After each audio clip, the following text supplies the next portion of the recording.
Hi, my name's Maisie and I'm 25 from London and I work in theatre. My top three things that I picked was education. So not just having a secondary and university education and having free education, but also we talked about the need in the UK for better education about what citizenship is and what specifically about EU citizenship was, and how in light of the referendum there wasn't enough education throughout our school system where people were encouraged to discuss these ideas of what citizenship was and how that relates to where they are, their own lives. My second point was for social inclusion, primarily how we need to start in the UK. We need to have in terms of housing and poverty and access to transport and health services,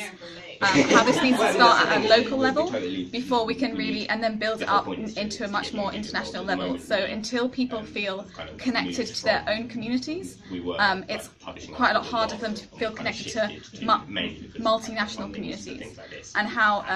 again, in the light of the referendum, we saw that many people in the UK didn't almost feel connected to their own country, and how we need to have better social cohesion and inclusion within our local communities and national communities and international communities, and how this is all again fostered through better education.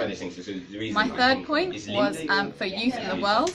and particularly how for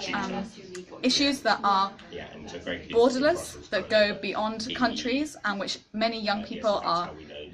concerned about. So primarily climate change, global warming, renewable energy, globalization, refugees, and how we need to engage that actually a path forward for future cohesion amongst young people across the EU is how we engage with these topics across countries and in a way that moves forward, as it is the primary concerns of so many young people.